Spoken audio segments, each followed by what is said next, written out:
All right, grasshoppers, once again, 10 o'clock Thursday morning. The show watched around the universe. The great Rich Gabberty. How you doing, Coach? Oh my God, I'm so good, Tom, and I know you're always good. So yeah, I'll ask especially anyway. the mornings. Especially the mornings. Oh man. So just to be great. clear, Coach Rich Gabberty, he and I coached together the Westchester Mariners up here in basically Rye, New York, all over though. Yep. Fantastic gentleman, helped many young people. Now he's in the motivational world. And how are you? How's everything? Fantastic. We are motivating, and it's a busy time of year in this industry because people are going through stuff, and I feel responsible to help them get from one side to the other. Hold on. What do you Billy, fake last name. It's Richie the Goomba. The Goomba show. No, listen, there's a Goomba Johnny. There's a comedian, and coincidentally, he's a good friend of mine. But Goomba Johnny. Johnny. Yeah. If you think I'm actually the guy in my neighborhood that spoke the best English. How's that? Wow, that's pretty good. Okay, so I have dubbed myself educator in chief, and I declare victory on the beach. Oh, no way! Yes, victory. So one young guy and his dog, who he said to me, "You're not a nice guy." He now keeps his dog under total control. I have declared victory. Educator and chief. Is it educator in chief or? Yeah, it's the educator in chief. Yeah, educator in chief. Chief educator. Yeah, mission accomplished. Oh my God, that's spectacular. Yeah. That really. When did that happen? Almost immediately, or? Oh yeah, ever since I reprimanded him, ever since I educated him, he's learned now that the great one, the educator in chief, is correct. I must control my dog. So you got to take a deep breath. Don't. You put a message out there into the universe, and the universe received it. Remember that's how that works. That's how it works. Good job. Good job. Right. See, instead of thinking that I was out of control, or whatever, I think that was a very I educated young man. The rules are keep your dog under control. Now he does that. So. He took it into consideration, and he did it. That's fantastic. Yeah. What are you drinking there? Right now I'm behind, so I have my lemon water. I'm finishing that. Okay. All right. Then I have my coffee, my espresso, which is probably cold, but and the other thing I'm drinking is the shake, which I'll do. I'll wait till afterwards. I have my shake here as well. Here's mine. Yeah. What is that? So avocado, banana, nice. And we keep the skin right on the small banana. Nice. So those two are frozen. Then it's sea moss. Yeah. Very, very good for your libido, your skin, and a whole bunch of things. Yeah. And then we go with some collagen peptides and some protein powder. You're not fooling around. That's awesome. Yeah. And it tastes pretty good. The banana seems to save anything. You throw a banana in a shake and it kind of helps out with everything. Yeah. And they get the skin on there too. It's frozen. Oh my God. It's good for you. Listen, whatever it takes. I mean, it's working, right? Yeah. I mean, and this is a time of season. We're in the holidays now, so this is the time when you got to watch. Definitely right. Everybody's kind of uses an excuse. Say, well, I'm going to put on a little weight because it's holidays. No. But I mean, this is the mental illness time of year. There's a lot. Oh, Seriously, a lot of people go through stuff. I mean, I know there have been holidays that I have gone through stuff, and this is when you got to really be aware of what's going on and keep an eye out for friends and all of that. Here's a friend, the great Alicia. So we half of an avocado, small banana with the skin still on, frozen. Sea moss, 2 tablespoons of sea moss, and I forgot the almond milk in there as well. Collagen peptides and protein powder. Oh my God! You just feel the health as you're. Hopefully you're back soon, Alicia, with some more comments. We'll be waiting for that. Then I don't have to put up Billy Contradidiac's.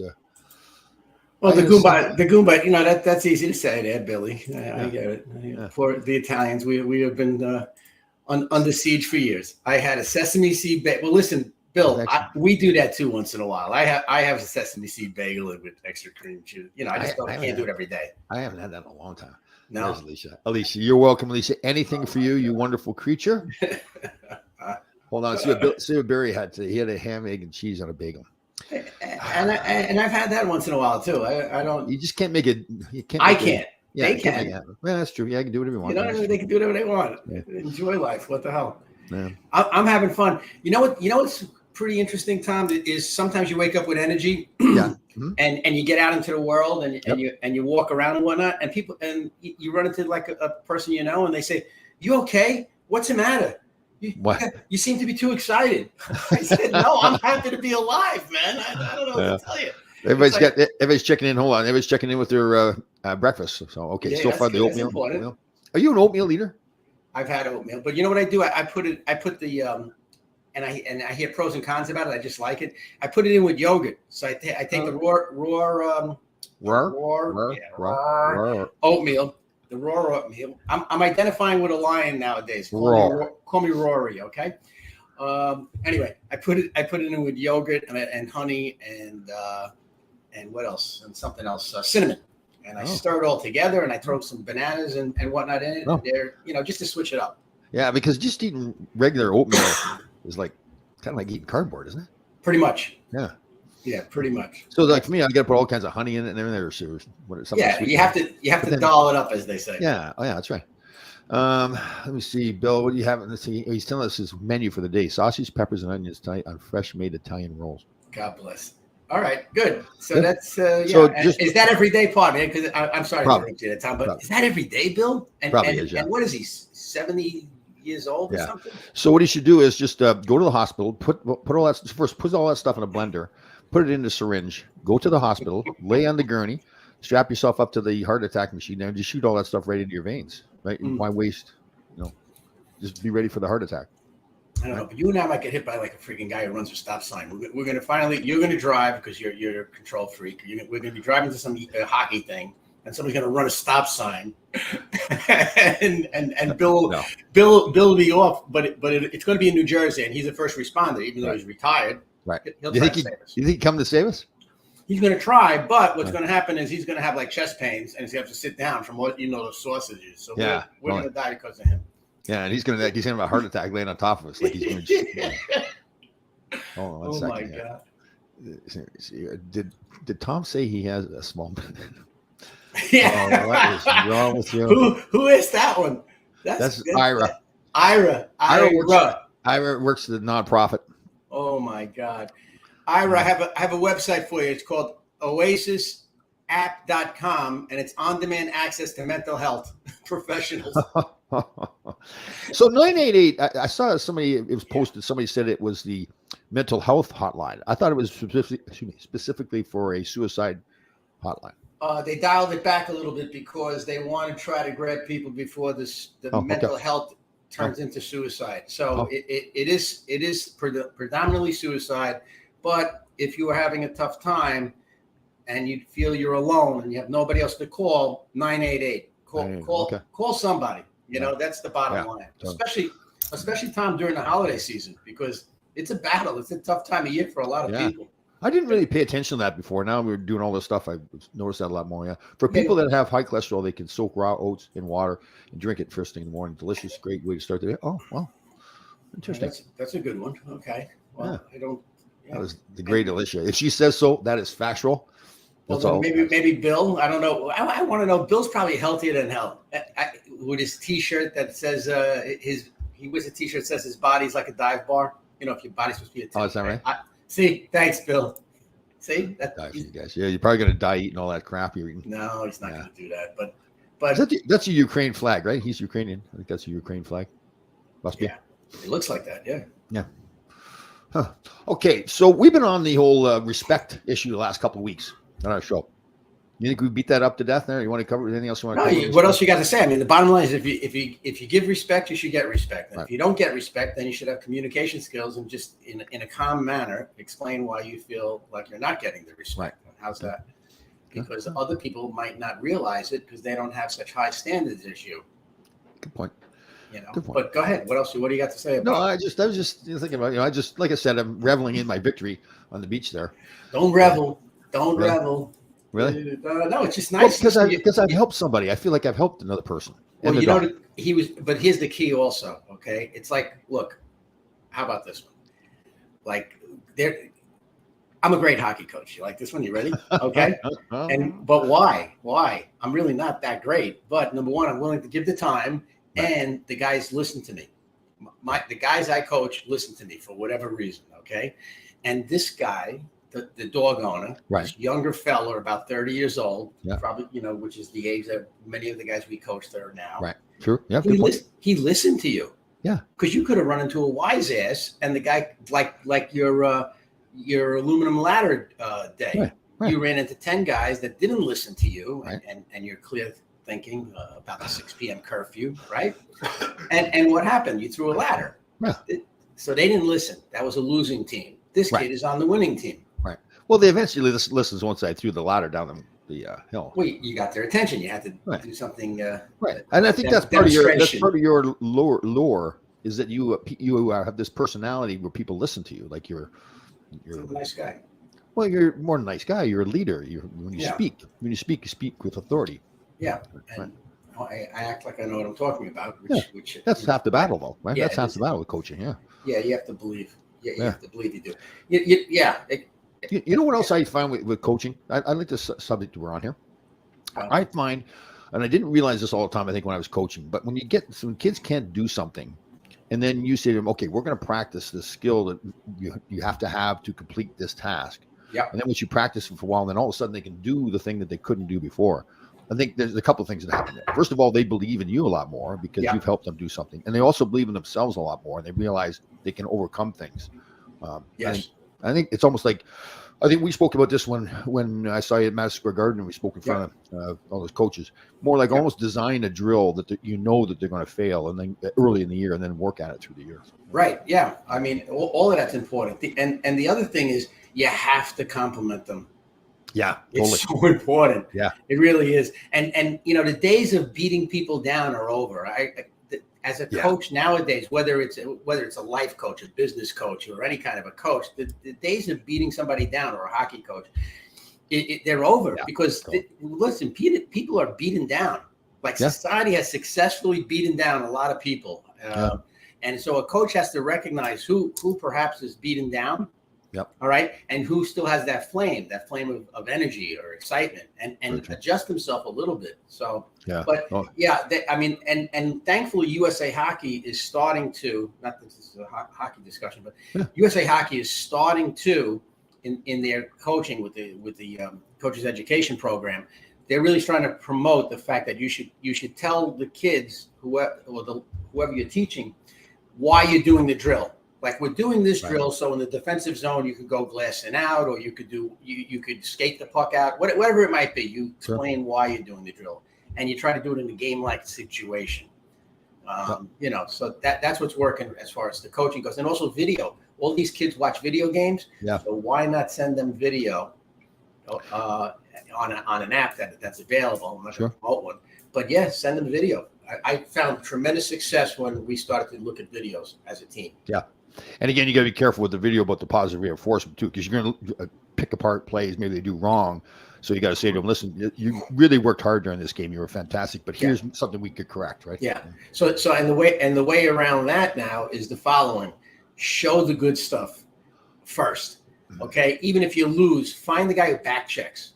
Now we're going to start being hockey specific, but rather than look, anybody can, the dangle and all of that is exciting. Somebody dangles and goes around people. Okay, fantastic. But find the guy who back checks. Like try to find the little nuances. And I had a coach, Dave Smith, who was great at doing that. When we discussed it, we said, like, find this stuff, and he would, and he'd find the back check. You compliment somebody for doing something little, small victories. Yeah, just even the small victories. I know. I'll never forget. I was probably like 8 or 9 years old. I was at a hockey camp during the summer, and I had team jersey on that we wore during the season. So there's no name on the back, and I think it was Arroway was the sponsor of our team. And we're doing a defensive drill, and I guess I did something properly. And the instructor, the counselor out there goes, "Wow, Arroway, great job." I'll never forget how great that made me feel, that he pointed me out of all the kids and telling me that did a small little thing that other people may not have noticed. And that always stuck with me. Yeah. It makes a difference, especially on the younger levels. You have to just, the kid, we talk about it all the time, right? The kids that are 6 to 9 to 10 years old, that they still don't have a filter on their mind. Yeah. You could make a hell of a great difference, or you could devastate them. And I know when I first started coaching, like in 2002, guys would say, "You'll never be a defenseman." Yeah. I mean, really? The kid's 8 years old. How do we know what he's going to be? I know. You know what I'm saying? So you got to really that's the kind of stuff. Like when I talk to the coaches now from down here, they put me on Zooms, and that's the stuff I emphasize more of that stuff. Yeah. Like don't take away the dream from a kid, right? Like don't tell me he's going to make it. And he can't. Like when I first started, I wrote a letter in school that I was going to play in the National Hockey League when I came back from the summer. Yeah, but I couldn't stand up. Like my parents must have just been looking at me like, this kid's crazy. He can't. I was terrible when I could not stand up on the skates. But I wrote the letter. I was going to play in the NHL, and that was the biggest gift I think my parents gave me, was not taking away my dream. Like they never told me I couldn't do it. So I just said, okay, I guess I can do it then, because my two people I influenced me the most just allowed me to go do it. Yeah. Yeah, and that's so important though. Yeah. Think about it. Yeah. It's crazy. I mean, it's good. It's a good idea as coaches that we talk to the parents a little bit, and in as positive a way possible, just tell them what the deal is, how the industry works. Yeah. This is more than likely if you don't deflate the kids, mental positivity, right? If you don't deflate it, folks, well, then this is a good 16-year ride you got with your kid. Totally. Absolutely. 14, 16-year ride. And it's going to teach them a bunch of things. Yes. Sports will teach kids a bunch of things. Yep. Adversity, success. I mean, so many things. Teamwork, dealing with people, right? Yep. So learning discipline. Learning that you can do things that you couldn't do at first, that you keep working at it, you'll get it done. Absolutely. Yeah. Continual learning, every aspect of it. And so as a result, that's great. But if the parents are driving the kid to the ring saying, that coach, he's an idiot, blah, blah, blah. He better give you some ice time, or I'm going to come and talk to him. Yeah, totally. No, I mean, are you going to go talk to the math teacher that told your kid 2 + 2 isn't 7? It's really, it's really 4. Yeah. So, that's the kind of stuff. I did remember Jim Kite, the NHL player, Jim Kite, big tough guy. Yeah. Yes. Yeah. Well, I didn't realize I knew he was deaf, or at least had a hearing problem, but he's totally deaf. So when we did a podcast together, he was reading my lips on the show. Wow. Yeah, really, a really impressive guy. Really intelligent. He's a dean of some college now for. I can't remember what it was. Like he does motivational speaking. Now it's a podcast we've taped at the other podcast called Full Change. So it's a regular podcast. We'll air these shows later on in the next year. Yeah. But he was incredible. Again, playing with him, or excuse me, playing against him all the time. Again, I knew he had some form of a hearing problem, but I didn't understand. He couldn't hear anything out on the ice. He still played in the NHL for like 13 years. So what about the whistle and all of that? Yeah, he reacted to the way the rest of the players were playing. Like he got to know the game.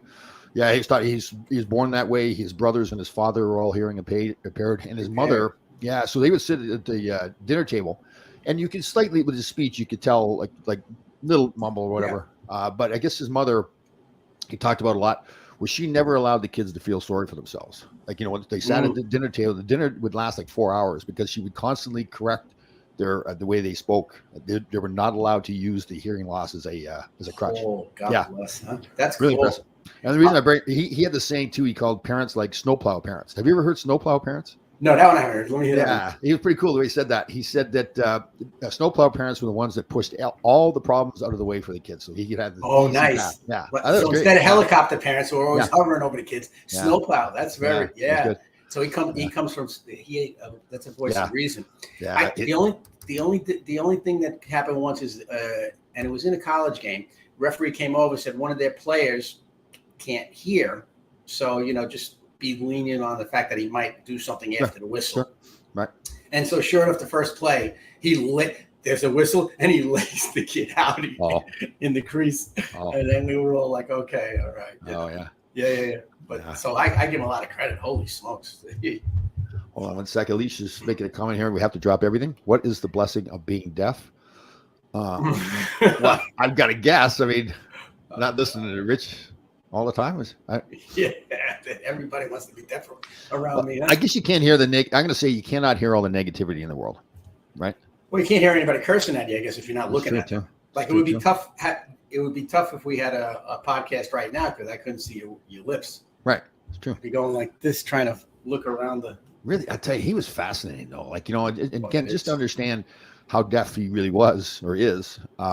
And still to play and watching him play. And I knew he was some level of deaf, but I didn't know how bad it was. But to me, he played and he was tough too. Was he? Yeah. Was he a fighter? Oh, big time fighter. Yeah. Oh, he fought all the heavyweights. Yeah. Awesome answer. Thank you, Alicia. Can't hear the negativity. There you go. It's like I know we talked about this. I think we talked about this before. The Selma Hayek. But I said that. the Selma Hayek interview I saw where she said, if you don't speak Russian and somebody insults you in Russian, then you don't know you're getting insulted, right? So you just don't have that language that you just don't listen to certain things. Yeah. Well, the first thing I asked the kids like when I coached those 12 Russian kids in 2012, I said, "Hey, tell me all the curse words in Russian," and he did. So that was like brilliant on my part. I'm not bragging about it, but I had a good idea. So unless they came up with like some new ones, that's funny. It was funny. That was good. Something with a B was one of the words I can't even remember. We've been having some really good interviews. I don't know if you remember or not. There's this player, Jim Thompson. Do you remember him? He didn't play a whole lot. I did. Yeah, but he does something. He's still around doing something, right? Yep. And what is that? Well, he's similar stuff to us. He does a lot of interventions.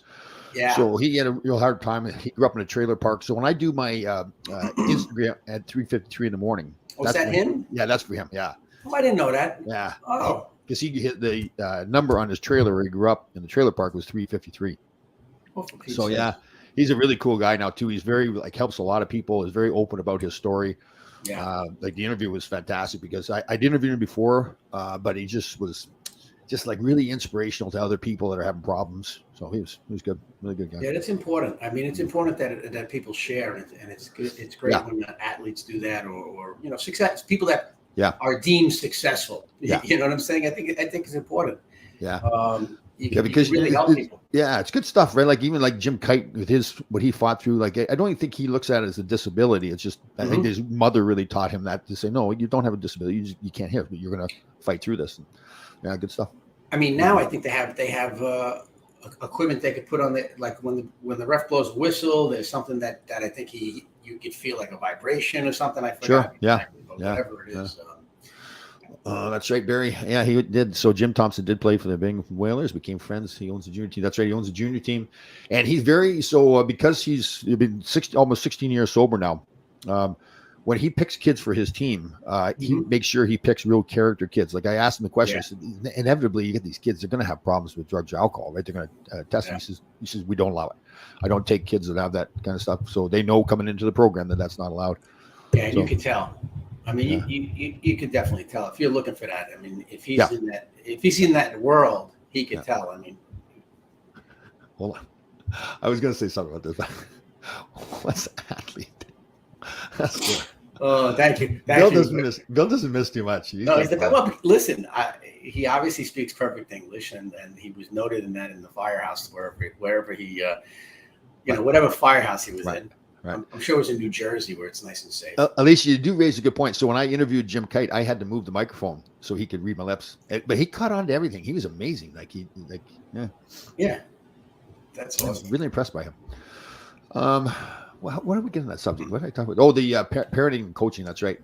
We're talking about coaching and the time of season, and there's people that need to hear from us. And how do you think there's got to be some other way we can get to parents? Right? Let's come up with another method to get to the parents so they understand.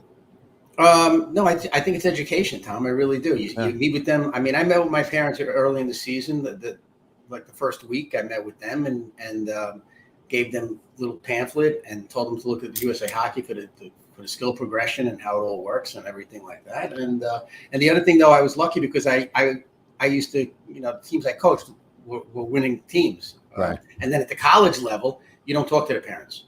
You maybe see them during the ice cut on Parents Weekend or something like that. But, were you big on sending out an email after games and stuff like that to the parents to explain? No, man, I always had somebody to do it. I always had a team manager to do that kind of stuff. That's 24-hour rule. 24-hour. Yeah. That's become something new, right? Like the communication with the parents. I was like, part of me is like, okay, like saying to them at the start of the year, listen, I have an open door. If you want to come and talk to me, you're more than welcome to talk to me. But if you ask me a question and I answer it, that's it. There's no debate going back and forth, right? Well, that's very Canadian initially, right? Because I know when I coached, and then all I can say is this: one time I coached at a tournament. They asked me to coach at a tournament. I had a bunch of Canadian parents on the team. Their kids. Right. Completely different. It was a completely different situation. They insisted I come to eat with the parents at a parents' dinner. Oh. Okay. And all this other stuff. And then one guy came up to me, and luckily I'm in the, I've been coaching for a while, and he had the Canadian track jacket on. Oh yeah. Okay. Oh, yeah. He comes up to me and he goes, "Hey coach, how you doing?" I said, "Good. How are you?" And I'm like, "Oh boy," And he goes, "Hey, what do you think about my son?" Like he was breaking my chops. I didn't even realize. He goes, "What do you think about my son Ryan, eh?" And I said, "Oh, he's a great kid. He's this, he's that." And he looked at me and he goes, "He's a plug, isn't he?" and then long story short, it was whoever it was, he played on the the Canadian national team. He was an NHL player. Here, look who we have here. The great Pete. Hey, Pete's the man. Hey, Pete. And just that's a life-size picture of Pete right there too. You got to stop. You know what, Pete? I asked him not to break your chops, and now he's going to go back and leave. Don't hurt his feelings. I can smell his cologne through the internet. Pete is joining me on Speak Up and Empower Men. All right. Oh. When it becomes popular, you'll be invited. Okay, and you can say that you created it. Okay, nice. All right? I will. You know what I'm saying? Okay. But Pete is going to join me, and he's a decorated NYPD detective, and he does a lot of work talking to guys, and knows that this is the time of year that Pete. Some guys totally isolate themselves, and the people around them have no idea what they're going through, right? And you know what? We just lost. There was a very positive, not that I watched the show, but it's Ellen DeGeneres. Degenerate? Yeah, exactly. Right. Anyway, but her DJ, the guy who spins the records in between the music and all of that, DJ Twitch, he just committed suicide. 40-year-old guy, had a family, has a family and whatever. And most positive, upbeat guy you ever want to meet. And he just I don't know how exactly, but he committed suicide like 2 days ago. So, stop picking on Pete for right now. Okay, it's the holiday season. Well, you talk about isolating. Like I isolate myself from Pete because that cologne he wears. Like, oh my God, you're terrible. Like I can smell it through the internet. Like it's coming through my microphone. Let me tell you, he's somebody that has energy. The first time I met him a couple of years ago in between ice cuts at a rink for Fordham, and he came up to me, "Hey, how's it going?" And I was like, "Wow, this guy, what's going on with him?" And meanwhile, he's just excited, Right. You're right. I saw a great video. Thank you, Alicia. That's very okay. But I saw a great video. A girl was getting interviewed, a very teary-eyed girl, like early 20s or something. Yep. Really like talking about how hard it is for men. Like she recognized how hard it is for men, right? That they have to be the guy to do everything, and nobody really wants to listen to them whine and cry and all that kind of stuff. So it's true, yeah. Like men need to be able to like get stuff off their chest too. I think that men need to talk to men. What I'm reading about is that now more than ever, there are more guys who are feeling alone. Okay. Yeah. And for whatever reason, we were isolated, we were this, we were that. And it's time for guys to start talking to each other, but not talking like victims. Let's talk about being victors. You know what I'm saying? In other words, yes, this happened. Yes, that happened. What could we have done to handle ourselves better? Right. A lot of times it's about our emotions, and it's about how we speak. Right. Can we communicate to the people that we're working with, right? You know what I'm saying? As opposed to just is your go-to F you, I'm going to beat the living crap out of you. That kind of works sometimes, right? but who's the motivational speaker from Canada that's pretty successful? The guy I'm talking about. Oh, Peterson, I think it is, right? Jordan Peterson. Yeah. I saw him in the presentation. He was talking about how a real good friend is somebody that when something's gone wrong with you, you can go talk to your friend, and the friend will just support you. Because very often people, so if you're saying, "Oh, this is what terrible thing happened to me," somebody else, the person you're talking to, will say, "Oh, this happened to me too." Like, so they're really not listening to your problem. They're now interjecting their problem when you just need somebody to talk to. And he said the really good friend will also, when something good has happened to you, he will be happy for you instead of being jealous about it. Right. Okay. So here's how I feel about that. Sometimes when you go, first off, the really good friend you're going to is not a professional, more than likely. Right. You understand? So when you go to him, you're probably going with something that he can relate to, and he just thinks that the way to talk to you or the way to communicate with you is to relate and say, I feel the same way. I felt the same way like that in the foot. Right. So you know what I mean? Like I don't feel like living anymore. Well, there's a couple of times where I felt like that too. Well, but okay, if you take it a step further though, so you've told the story of what's happened to you, and you want like you're kind of venting to this friend. Yep. And the friend will now, instead of listening to your problem, he will now counter with the similar story. Oh, here's what happened to me. Yeah. That's really not what you want, though. You want that friend to be there for you just to listen to you, right? I don't disagree. And yeah, he's right. But think about it. He's a professional. He's got a degree. Right. He's studied this stuff. Right. So he knows what to do.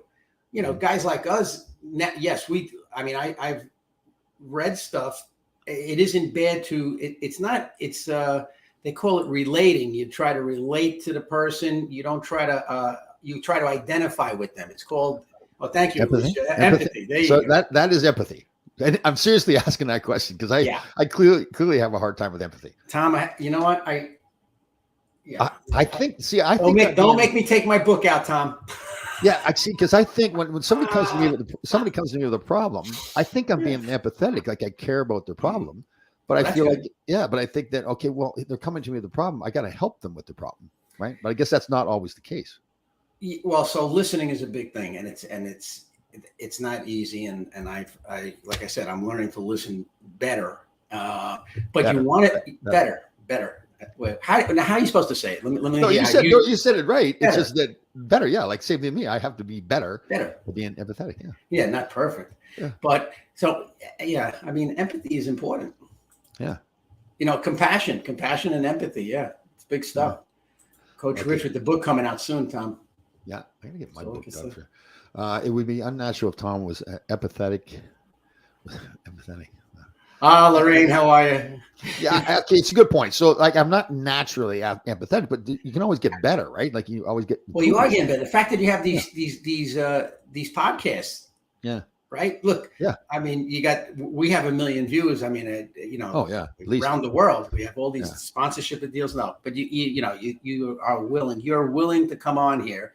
I could name probably half of the Ranger team that you played with would not be doing something like this. Yeah, very true. Yeah. And that's nothing against them. You know what I'm saying? Yeah, that's the thing that I've really separated myself with, is to get away from being that hockey player mentality. Change, do the same thing. Everybody else does the same thing, wears the same clothes. Like the things I've done, have helped me separate, like going on Survivor. I don't know if you knew that or not. I was on Survivor. Did you know that? No. But I bet you had an issue with empathy on there.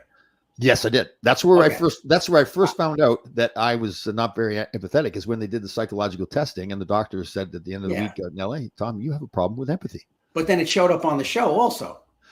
There was somebody. Didn't you yell at somebody? Listen, I'm not going to break the chops. Did you yell at somebody? Yes. There was pick it up, step it up. Karishma is actually a very nice person, but she held us back in challenges all the time. I went there saying I was going to win every challenge. I won one. Held you back.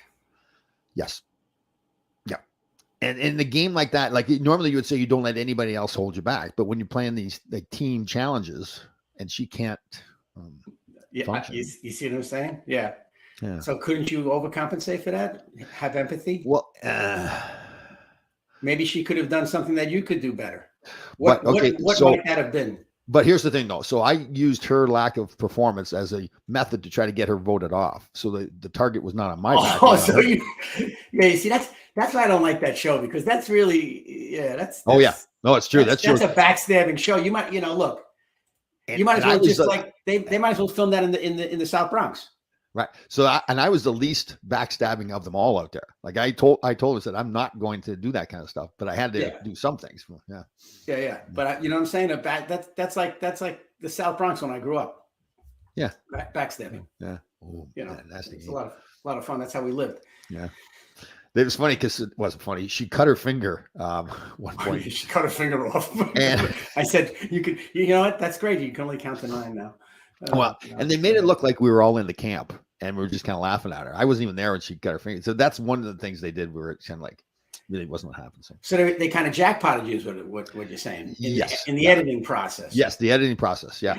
It was interesting because it was, because I got voted out fairly early, like 5th overall. So when they edited, they're not going to show all the things that I was doing in a good way because I really wasn't that relevant a player. So wow. Yeah, that's awesome. Yeah. The power of that. What? Oh, Brendan, what are you giving us here? We're supposed to copy this down? This is complicated. This is my personal sleep expert right there, Brendan Duffy. Personal sleep expert. Yeah.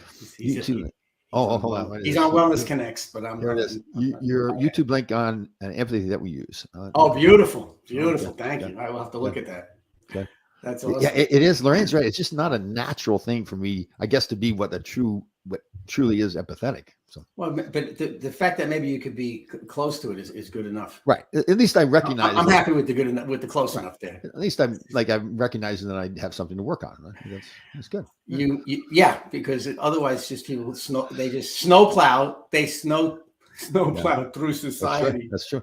I lost 13 buddies who worked with my 26-year career. I lost my cousin, my sister, 13 years younger sibling. She's an 8-year-old triplets. Yeah. Well, people need to concentrate on mental illness. Yes, very true, Pete. Sorry, I knew all that stuff, and again, I'm very sorry for all those losses. But yeah, you're right. We need to make sure we're taking care of each other, right? Because you're right. There is the pandemic, all the things that have happened. Now the Christmas season's coming, so yeah. You got to just touch it. Really, I'm a firm believer. The people that don't ask for help are the ones that need it. So that's why if you could put that out there, right. It's amazing how you tell people that you're doing this podcast and yet they still call you up. Who is it? It's Mike. No, it's Mike Casella, the world famous Naples realtor. Oh, I'm telling you, this guy. Oh my God, he's going to be the death of me. Where's Dory, by the way? What's she doing? Is she pretending she's busy again? She's probably watching the show. Do you have a pain anywhere in your body at all? Your shoulders, knees, yes, a little everything's sore. She's sitting home. She's got voodoo doll. I see. Well, I really thought that her and I were bonding, and then it's gone. Yeah, you did great with that one. that was good. That was fantastic. That was fantastic. Oh my God! So you have this radio show coming up, right? What's it going to be on? So we'll put it on. It's going to go like on Apple and all those different places where podcasts go. All over. Yeah. So I met this really nice gentleman, Tom Smith. He used to work for Nickelodeon, worked for Howard Stern. He worked for Nickelodeon and then he went to Howard Stern. I can't remember which way it was. I think it was intern. They worked for Howard Stern first and then went to Nickelodeon, I believe. So he's my producer. Imagine it's like a professional podcast, just the audio portion. Yeah. Huh. Yeah. He's really cleaned me up. Thank God. Thank God somebody's managing you. He's empathetic. He's empathetic, right? Yeah. What's his angle? Oh my God, right? Empathy. Did we ever talk? We have talked about this. The video with the girl with the nail in her forehead. Yes, we have, Tom. Yes. You knew the guy or know the guy, right? Is that him? Yeah, the guy he has a much more famous video, and that is of the meditation coach looking at the ocean come in. And he asks the people to breathe deeply and let in this, let out that. And then he goes and meditate on the 3-ring shit show that is your life, stuff like that. That's basically what the meditation's about. It's hilarious. So then he does the other one with the nail in the head. What happened, Ira? What happened? Tom's boring you? He's giving you the boring. No, I think that was not you. That was no, because Ira knows that you said that about 8 times on 3 different shows. You know what I like to do is somebody call you out on the fact that you're saying the story over and over again. You just power right. You mean just like this? Just power right. Do you have like little video clips and you just play them on this? Am I talking to an AI bot? Is that what's going on here? Yeah. Just power through. Just keep on going too. Why don't you talk about the time you and Silky jumped into the stands and now the guy has a gun all of a sudden? Somebody told you about that. Let's go to that story. Right? Actually, I remembered it differently than I actually saw it. Like I saw it on video. Of course you did. And I thought it was just Silky and I went up after Nikki. The whole team was up there. So. Right. Of course. Of course you did. Right. I know. Oh, isn't it funny how you tell stories and then you think somebody comes along later on. You go, well, that's not what happened, Tom. But it's what you believe. Everybody has a different lens, right? If I'm looking at it, I'm going to look at it one way, right? With all the bullshit in my head, then you're going to look at it your way with all the bullshit in your head. And then somehow you try to put the story together. Yeah, that's true. When I was up in Marquette, Michigan, my old coach was up there. He's the athletic director now. And he told the story that I forgot all about where he'd gone out on a recruiting trip. Are you going to tell this story again too now? Did I tell you this one? Yeah, 8 times. What happened when he recruited? He went on a recruiting trip and then you guys didn't want to practice. Yeah, so what did we do? You didn't practice. You didn't run the drill the right way. See, the reason I have to tell the story over is you're not listening. You're not listening to it. You didn't run the drill the right way. Well, after a while, you're just like, okay. We put our helmets on backwards in protest. And so that was the big deal. That was, in other words, the helmets on backwards was the punchline to that story. Not really. The fact that I didn't remember it, or now I do. See, this is why I have to repeat stories, though, because you're not paying attention. See, there's lack of respect. Here we go back to the respect issue. It's so good.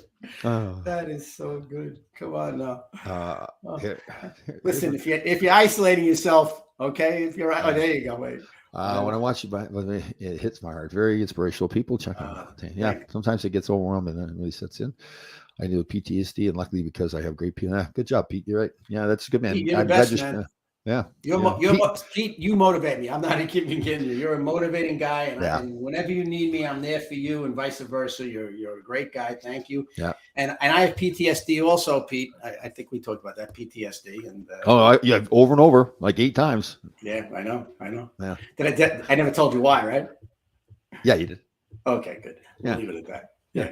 Oh. Okay. See, I listen to your stories. We'll leave it at that. That story is that it's funny because somebody said, did you hurt him? And I go, no. They go, because you've been suffering ever since. And that's a funny story. And I said, wow, you're right. I never thought of it that way. Oh my God. Okay. We're all What's Barry Shelley? What's Barry Shelley got on there? Talking about coaching, Tom, you coached the girls team and different coaching meals. Oh, girls. Yes. So I remember back when I was a teenage boy, I didn't want to listen to anybody, right? And that's when you coach teenage boys, you get a lot of that where it's, they look in their eyes sometimes and there's a different planet altogether. The girls were just they were like sponges. They wanted to learn. They were polite. Yeah. There's different emotional issues. One girl, I think I may have told the story, but I'm going to tell the story again. Oh, just tell the stories. I don't plow right through it. Just go. So we're before a game one time, this one girl, nice girl, said, Coach, my skates just don't fit right. And I said, okay, I'll help you with that. And she said, my helmet doesn't fit right. I said, I'll help you with that. And she said, I just don't feel good. And I went down to the head coach and I told her what was going on. She looks at me like I'm an idiot. Says she's on her period. Oh, yeah. I said, okay, I don't want to know anymore. Yeah, that's it. Done. Yeah, there are some issues like that. And by the way, hold on. What? That was a new story, Tom. There you go. Thank you. Wow. Holy Christ. And it's concise too. I didn't drag it on. I just it was good. Well, because you didn't know how to get around it. I mean, that was something else. Tom needs to join with the sleep guru. Tom tells story and we'll fall asleep. Way to go, Ira. Oh, that's funny. Tom College hockey team. That's a good point. Good season. Grads make players knowledgeable, right? That's very true. That's very true. You try to schedule as many games early.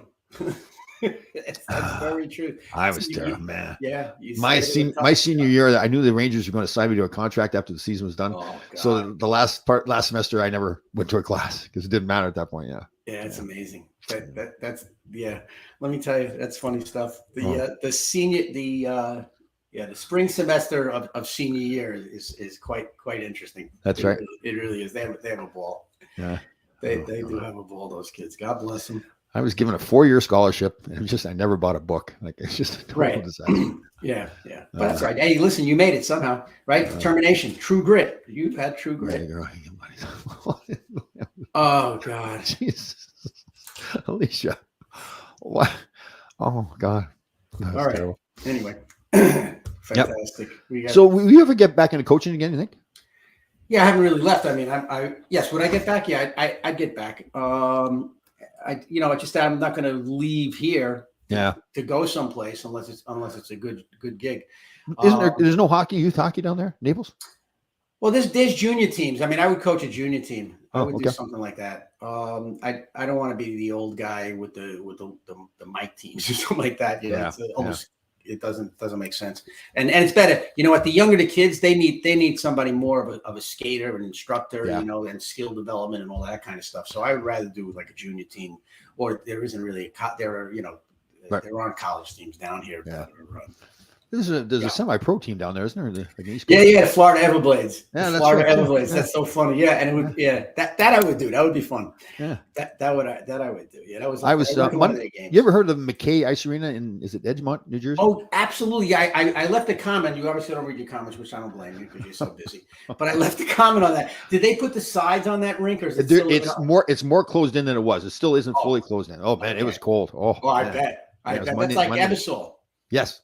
Ebersol and White Plains is like that, and Murray's in Yonkers. Remember, we did a couple things in Murray's, and sometimes you'd have the fog. Early in the season, there'd be a fog on the ice, and you couldn't see. But you talk about good coaching. They had the North Park Hockey Group out of New York City. Yep. And really good coaches too, because just like you said, like they had this young kid showing them like skating instruction and really challenging them to do new things. So really impressed by the coaching. They did a great job. And see, those are the guys that you have to keep. You know what I'm saying? In other words, I had a bunch of my seniors when they graduated from Fordham, they went and coached at the Cyclones or a couple other places, and then they were like a year and out, a year and done, 2 years and done, and through nobody's fault other than omission by commission or whatever they call it. That they got eaten up by the parents. You know, they just didn't dig that aspect of it. But and they were obviously well coached in college, and they came with energy and spirit, and they were skilled players, and they gave up. Same thing with referees. The young kids, we're running out of referees on the lower levels because the refs get abused. Oh yeah, totally. They coach kids hockey. Yeah. What are they making, like $50 for a game or something too? Well, it's not that bad. I think now it's up to $100. Oh, sorry. Okay. Yeah, I think they get $100. So some guys that shouldn't be are skating 4 hours in a row on a Saturday, making $400, and meanwhile they're overweight and they're like, and they're really not great skaters to begin with. Yeah. But yeah, so all sports, the referees, umpires, whatever it might be, it's hard to get them. They get attacked by their parents, sometimes physically attacked. Sure. I agree. Pete is a fantastic guy, but I do have one complaint. When he writes a message, it's like a book he's writing here. Like you can't. Well, it's like when he talks, he's so excited. He talks forever, and it's great. It's only an hour show. We can't be reading all of his like. So just hold on to them, and we'll answer them offline. I saw Triple A. Oh, that's right. Wait, hold on a second, because I in the short period of time you gave him, he is coaching the Danbury Hat Tricks. Okay, and he's coaching, I guess, a 12U team, and they won their first game. And they're all bigger than he is. They're all. He has to look up to the girls. Yeah. Oh my God. Oh. No. But anyway, I saw that. And listen, they're lucky to have him because he was excited. He was excited the first. He's excited that they won their first game the other day. I think it was like 3-1 or something. He posted it. Do you use those, like some kids use those smelling salts?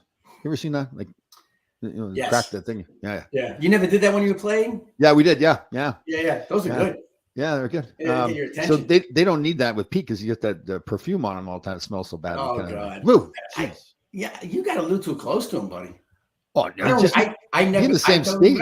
You just have to be in the same state with him. No. He dives. He pours into the bathtub and he dives right in. Oh my God! Order pizza. Oh my God! Oh, wait a second now. Then I would have that. Oh. So, hey Pete, it's Pick on Italian Day here. Pick on Italian. You got Bill Contradidiac, who's a fireman, and you're a cop, so I know you guys don't love each other. But anyway, so he's picking on me, and now we got the Canadian guy who became Canada's so good he became a U.S. citizen, and now he's picking on the Italian again. So it's Pick on Italian Day. They took away our freaking Columbus Day. We have nothing. Do you think USA Hockey's development of coaches is comparable to Canada? I do. Yeah, I think the stuff they do now is fantastic. That safe sport that they do too. They have to required to take that. I think the USA Hockey does a fantastic job. Yep. Well, Canada, USA. I don't know what they're doing in Europe, but there's a lot goes into it. But I mean, there's definitely in USA Hockey. I mean, we met 2 years ago, 32 coaches from all over the United States. And we met with a couple of psychologists, psychiatrists, and they really mapped out how they wanted to coach the kids and all levels of hockey. It was an intense weekend. Well, they've got the Michigan, right? They've got the national program up there. Yeah. They've developed a lot of kids there. I think coaching at college level, junior level. Yeah, I'll get the youth level. I started coaching when Shane's 32 now. So when he's like 6 or 7 years old, and it's come a long way during that time. I mean, some in this kind of area, there was always great people that were donating their time, but now I think there's much more qualified out there too. So yeah, I mean, and it's more skill development on the younger levels. It's a focus on skill development. Yeah, develop a love of the game, skill development, and also they focus on the positive. I mean, they definitely do. They focus on the positive and how you coach hockey positively, as opposed to getting yelled at like we do when we're kids. Right. Isn't that true? You know, the other thing I've learned too is, I get your opinion on this. So conditioning, fitness. So in the old days, and I certainly have done it myself, when you're mad at the team, there's lack of discipline, not playing properly, you skate them, right? They call it bag skate. Yeah. I think that was totally bad logic. I think that we should teach them that physical fitness and conditioning is something that you're happy to do, not that you're getting punished to do. Right. Right. Yeah. Yeah. Absolutely. Fitness should not be a punishment. Fitness should be a way of life in our country and globally. We should have some kind of focus on fitness, even if it's three times a week, 30 minutes a day. That's all we're asking for. Get outside. These kids that don't get outside. Oh, I know. We're not doing them any favors. We really aren't. So yes, back skating, all that stuff again. The movie Miracle with blowing the whistle, Patrick blowing a whistle again and making him skate as a punishment. That's not really the best thing. Listen, I always did. I love flow drills. I love game-like situation drills. Yeah. Let them have a little fun. We used to throw 3 pucks and do it. Whatever, our warm-up was the 3 puck. Yeah, do conditioning as part of a drill. Like you throw the sticks away and have a basket or have a soccer ball out there and have them play the soccer ball, stuff like that. But I mean, continuous back-checking drills, all that kind of stuff, which is game-like stuff. And guys would get competitive about it. Have depending on how many practices you get these guys competitive. It was funny when we were the Rangers after practice, we'd always play keep away. So I had 1 puck out there, about 15 guys would chase around 1 puck. Yeah. And it got pretty competitive too. Yeah, right. Yeah, that's good. But that's great stuff. Yeah. That's how we and none of all the drills I copied all the drills from people that I looked up to or whatever. So the Pittsburgh Penguins have a 3 puck drill where they line both teams up on the blue line, white and blue, whatever, two teams with the goalies, 2 goalies, 1 in each net. If they got extra goalies, they skate out, and you throw 3 pucks in the middle of the rink, and you just can't. Nobody can take a slap shot, obviously. Right. And that's it. They go at it, and it gets competitive. Yeah, no, that's good. Yeah. Alicia's coming. Hold on, drop everything. Hold on, Alicia. What would punishment be for a misbehaved kid? See, to me, the biggest card you can play for a kid like that is ice time, right? Just not playing them. Even scratching from a game. Oh yeah. I mean, if it gets bad enough. Yeah, on the college level, it's great because you have 30 players. Yeah. 3-0. So you have 3-4 goalies. You got like 26 skaters. Right. So that is the hard part. That is the hard part with youth hockey because you usually don't have that many kids on the team. But yeah. I did have one game with a great kid, Michael Stolfi. Actually, he's a really nice young man. He's 30. Shane's 32, so the same age. And we were playing in a tournament. He's a really good player too, but he couldn't grasp the idea of passing the puck. And he was a great kid. Like he was always on time, no problem at all. He just couldn't figure out how to pass the puck. Like he just wanted to carry it all the time. And he was good enough that he had some success just carrying it all the time. But I'm trying to change his habits. So one game it got so bad that I left him out there all by himself. Yeah, good. And then right after the game, we had to go for lunch, and we were at some tournament, and I ended up sitting at the table with his father too. That was pretty tense.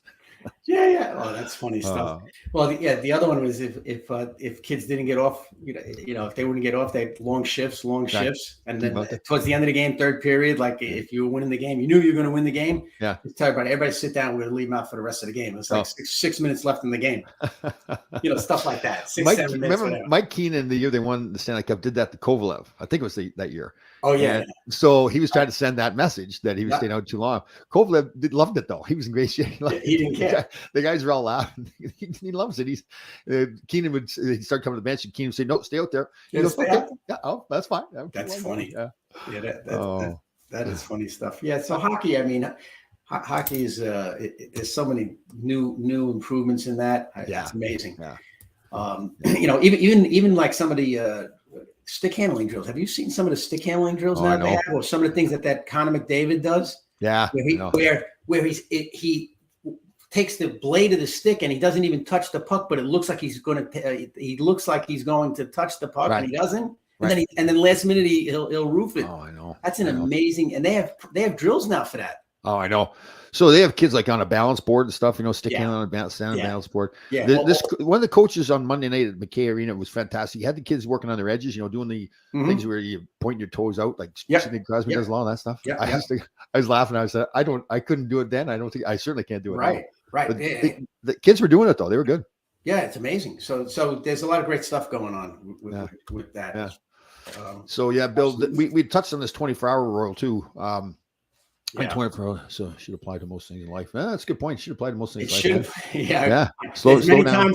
There's many times, Bill, I wish I had applied the 24-hour rule. Totally. It is funny though, right? Because when the 24-hour rule is in place, obviously there's some emotions involved.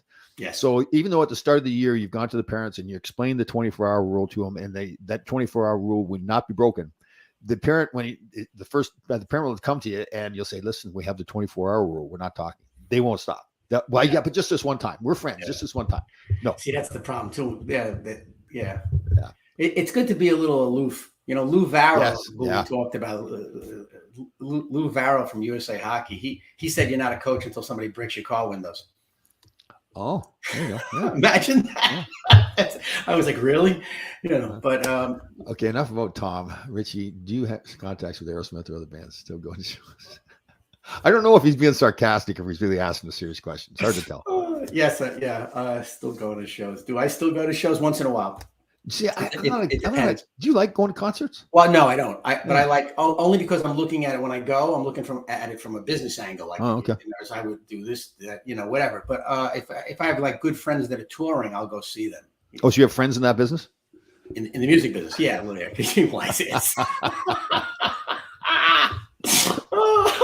Oh God! Like I don't even like even going to hockey games. Stuff like I'm not like it's bad when I go to Madison Square Garden. Mm-hmm. So the Rangers score, the fans all jump up. I just sit down. The other team scores. Some of the fans from the other team will jump up. I just sit down. People sooner or later, people look at me. What are you doing here? Like, Well, you're looking at different things. It's like look, you go to if when I go to a hockey game and if I go with another coach, we're looking at the forecheck, the breakout, the this, to that, and we're talking about it to each other until finally one of the guys behind us, will say, "Hey, what do you guys do?" Because he's saying shoot the puck, Barry. You know what I'm saying? And and we're saying above, down, low, top, all that shit. I know. Yeah. So definitely, you play the game. You know what I'm saying? It's like me going to a concert. I was involved in the show. Love concerts. Always with the kids. Hooked me up. Well, yeah, that's what it was. He was sucking up to you. That's tickets. Oh shit! First off, learn to speak proper Bronx English and brother. Yeah, brother. All of a sudden, you're brothers now, brother. Oh my God. Let me see. What's the little guy have to say? If Tommy was in the mob, his name would be Tommy Jakes. Tommy Jokes. Tommy Jokes. I don't know about that. No, I don't. That's a bad one, Pete. I'm gonna leave that up there because it's so bad. Like people are gonna be laughing at you, not with you, because that's so bad. Listen, I don't know. I'm gonna. You know what it is? No, he was a narcotics detective. I know. I think he put cologne in his eyes or something like that. He couldn't see what he's writing. He got so much cologne. Oh my God. Yeah. Listen, he could have taken me in. You missed me out there for a couple of years. Do you think he wore that cologne when he was working? Aerosmith. Do you think because then if he was doing undercover as a pimp or something like that? Right. Yeah. That's what it was. Yeah. Pimp smell. The pimp. Oh my God. Oh. Can you only imagine that the life or death situations this guy was in? Oh, I know. I mean, seriously. Holy Christ. That's something that really we go out, we're really just looking to have a good time. This guy goes out, Jesus, whatever, God forbid. Anyway. Billy's on a roll. Like he hasn't got much going on in his life. He's retired, so it's good. Listen, he's a loyal listener to you, my friend. Well, he's got nothing else to do. Same story all the time is more like it. Power right through. Keep going. Keep going. That's right. If you're going through hell, what do you do? Keep going. Yeah. There you go, Patton. Yeah. There you go. Is that a Patton saying?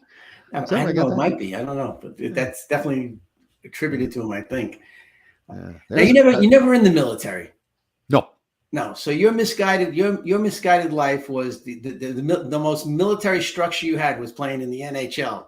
No, the most military style of life was my parents and grandparents. Yes. Okay. And then it was downhill from there. Man, they just I lost it for a while there. Like right or wrong. Oh yeah, definitely. Yeah, I got steered away from that whole lifestyle. And then you and the Ulala Sassoon bunch there. The Wild Gene bunch. Like you said it before. Like believe in your own crap, or how'd you say it before? Believe your own bullshit. You believe in your own bullshit, and it's ego. He's got out.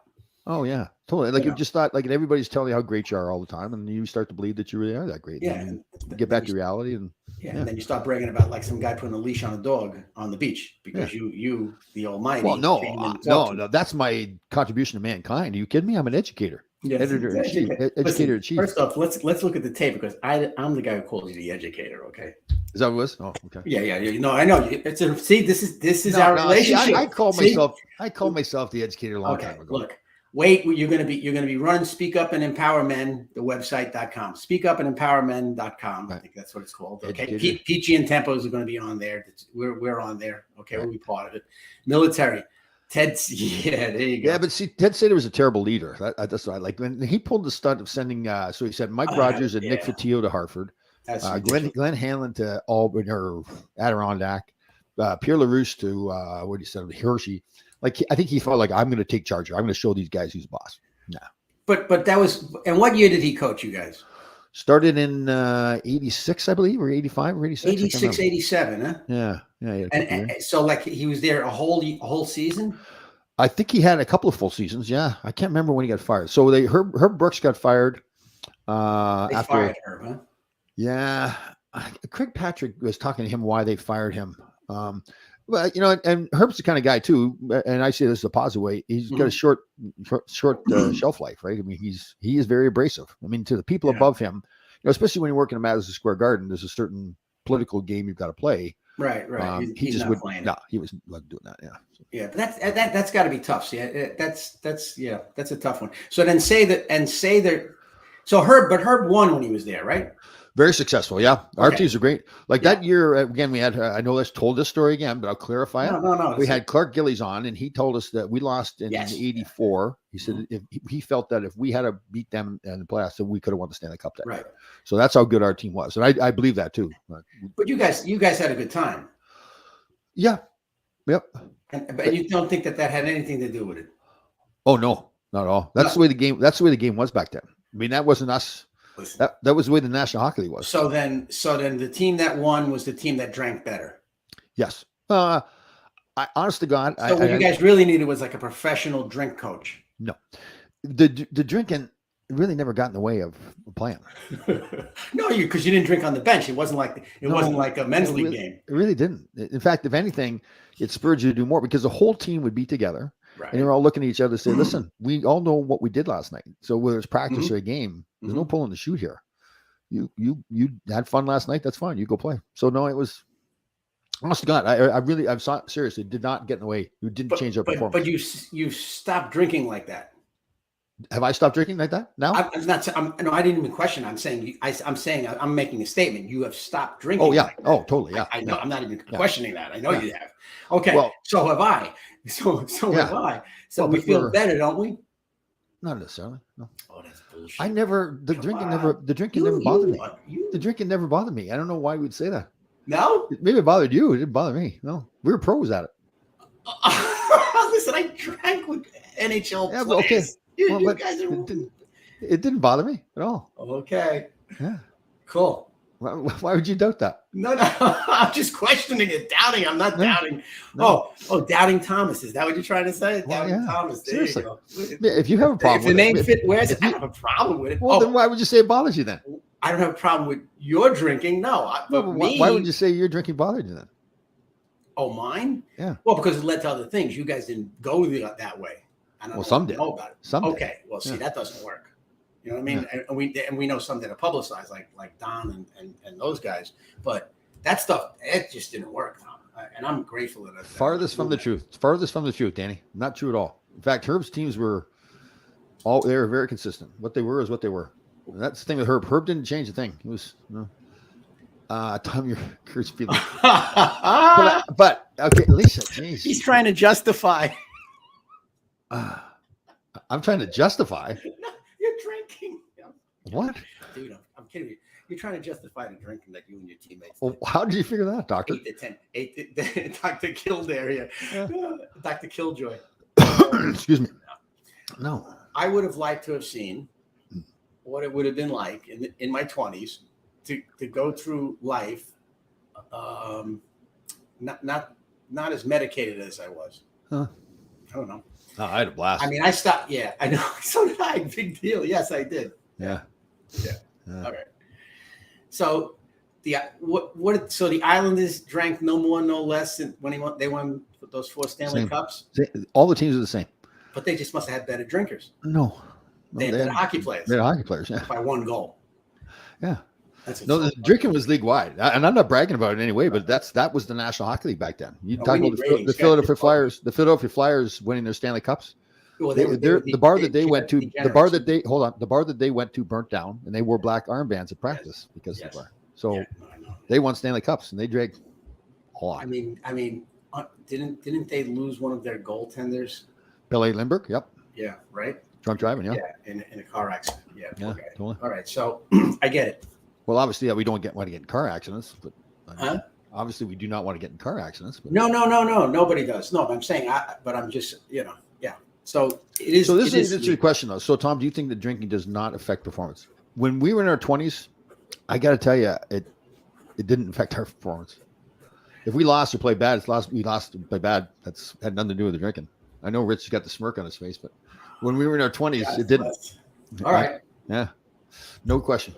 And again, I could argue, and again, this does not make sense. Maybe it's a little barbaric, but it kept the team close. The guys all getting together, like the Wayne Gretzky's, for example. Wayne Gretzky's one of the best athletes ever played any sport. That man could pound beers every night, and it didn't affect his performance at all. That was kind of the code of the NHL back then. Yeah. And I know that sounds strange to say that now. No. But that was the code. I mean, if you're going to be a team player back then, you go out and drink with the boys. But then you come to practice the next day, and you practice hard. You play hard. So. All right. How about this?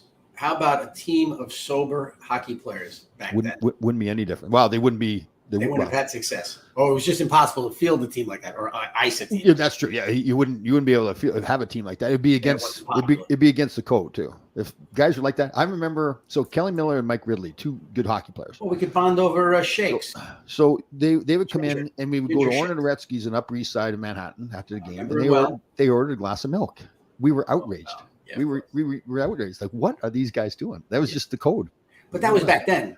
Back then, if you didn't party, there's something wrong with you. That's exactly what I'm saying. If you listen, yeah. I am listening. Yeah, but that's what I said back then. That's what I said back then. That's not how it is now. Back then, a team of sober hockey players wouldn't have been very successful. Yeah, you're right. First of all, you wouldn't have found one, and it just was.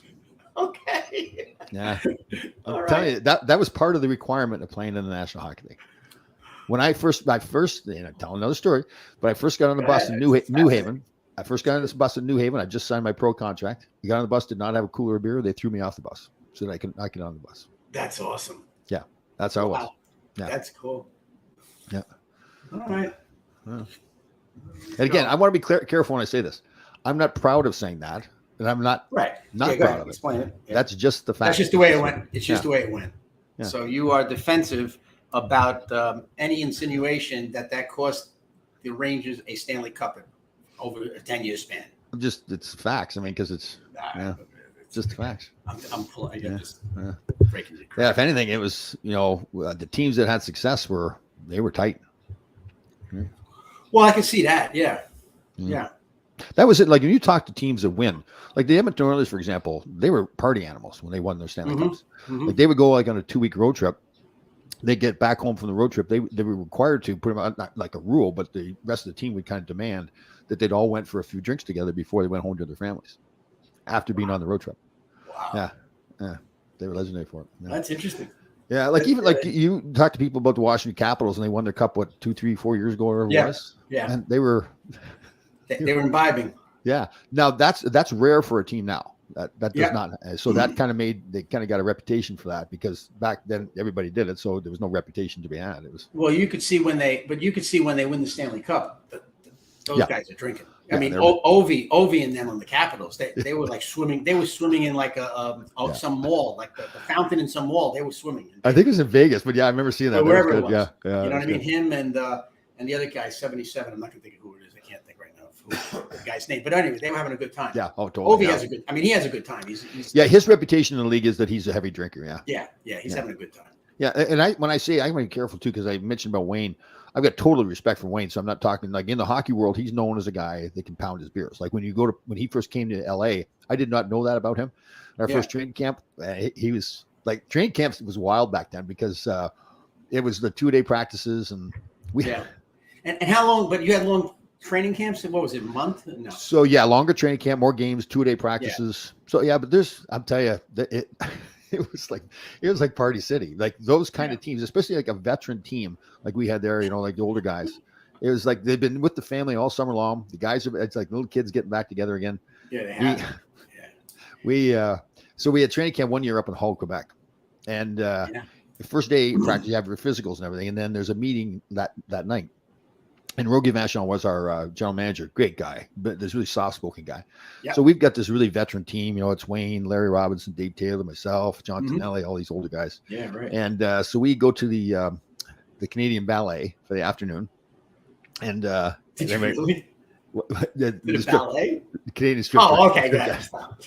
So we're sitting there all afternoon long, and we know we've got to go to this meeting, and we're pounding the beers, and we're all just looking at each other. I said, "Well, we're with Wayne, so we can do it." That's just my god, that's awesome. He's the get out of jail card. That's like having Steven. That's like having Steven with you on tour. Yeah, sure. Yeah. So we went to the meeting at night, and we're halfway in the bag, and poor Rogie, we're giggling like little kids. It's actually, I know it sounds terrible, but it's one of those things that's like a real bonding thing. Like the guys were so tight. First day back at training camp. Yeah, I mean, even on tour, everyone's, we would get together and do the same thing. Yeah. And like I told the story before about being on the same floor as Chicago Blackhawks. Yeah. And that was a disaster in Buffalo. They were on the floor with us. That's right. We're lucky we didn't break every room in the hotel. We were legitimately like wrestling, like my security team, them. Oh, it's good stuff. And Keith Magnuson, he was a tough little son of a gun. Oh yeah, he fight everybody. Yeah, he was a tough little guy. Yeah, but even when you wrestled him or whatever, he was, he was good. Yeah, it was his first year coaching it. He died in a motorcycle or a car accident too. I think. Remember Ramage, the player? They were at some alumni event. Oh wow! And I think drinking was involved again and got in an accident. Yeah. Yeah. So we're not condoning it. We're just telling you. Oh, definitely. Listen, and fitness now is very important to both of us, and alcohol is not good for you. I mean, listen, I still enjoy having a cocktail, but I look at it now as like, okay, if you're going to have a cocktail, you got to get up at 3:30 the next day. You got to get the work done. So nothing changes. No question. Can't interfere with anything. So definitely. I just like breaking Tom's chops about this because he has all his fans, all his devoted friends and fans, and they all. Well, you know what's interesting? Sometimes had a Stanley Cup back then. I get telling these stories, and I realize, okay, it was okay back then, but now the world's a different world, especially the sports world's a different world now. So. Well, it's a different world for the better, though. I mean, quite frankly. Oh yeah. Number one, it's a different. Well, we can't even say that though. In other words, health-wise, for people's health, it's a better world. Okay. Yeah. That's for sure. As an athlete, I mean, the bottom line is that people it's frowned upon now, so that I mean, it is going to hurt your. Right. Yeah, it's just we talked to the guys that played back then, and one of the things they talked about is the great time they had with all the teammates, and drinking was part of that picture. Yeah. Right? So, but I mean, listen, you could have a good time without that. Yep. Oh, I have a way better time when I drink now. I'm just I sit in the corner and just fall asleep. Yeah. I lose my energy level when I start drinking. Yeah. Oh, absolutely. Yeah. Absolutely. All right. Well, there we are. The meeting is over. We have a nice way of closing. It's like this. My name is Tom. Yeah. My name is Rich. I'm an alcoholic and a drug addict. Hi, welcome, Rich. I used to take an incident. Everybody knows that the people that I worked with are, they've been to these kind of meetings, but you would take them to the meetings and anonymity would go right out the window. Oh, I know. Be like, oh my. Well, where are you at? Pete mentions here too, smoking pot. Are you for that, against anything? I don't smoke pot. Just because I don't smoke it. That's the bottom line. If I want to do something like that, I'll smoke a cigar. I'll go. You know what I like doing, Tom? I like going to the cigar bar down here, and there's a bunch of great guys. There are guys that are making $100,000 a year, and there are guys that are making $1 billion a year there, and nobody gives a shit about anything except we're smoking cigars and we're just shooting this, just talking and having a good time, breaking each other's crackers. It's like being in a locker room. Bottom line. So I'll smoke that. But if people need to smoke pot, if it eases their anxiety or helps them with depression or anything like that, so be it. I think with anything, it's moderation. Yeah. It's like if you and I have like a couple of, beers, 1 or 2 beers, okay, or whatever, tequila with a grapefruit drink, whatever it might be, or a glass of wine. But if we're going to pound a bottle of wine, if I'm going to pound a bottle of wine, the next day it's not worth it for me. Anything in life that is worth doing is worth overdoing. Yeah, there you go. Yeah. Ooh la la, sasson. Why weren't you in that commercial? Because you weren't on the team. I wasn't on the team yet. I was getting an education. Yeah, because you would. Yeah, an education. Harvard or the North. Yeah, Harvard in the North. There you go. Yeah, but you would have been in that commercial. 2 years later, you would have been in that commercial. I was wearing my cowboy hat and cowboy boots. Yeah. Oh God! I used to think I was so cool walking around Manhattan with my cowboy hat on. Sure, why not? All right, great show. Listen to everybody. Rich mentioned it earlier. It's a tough time of the year for people. There's already a lot of mental health issues out there now.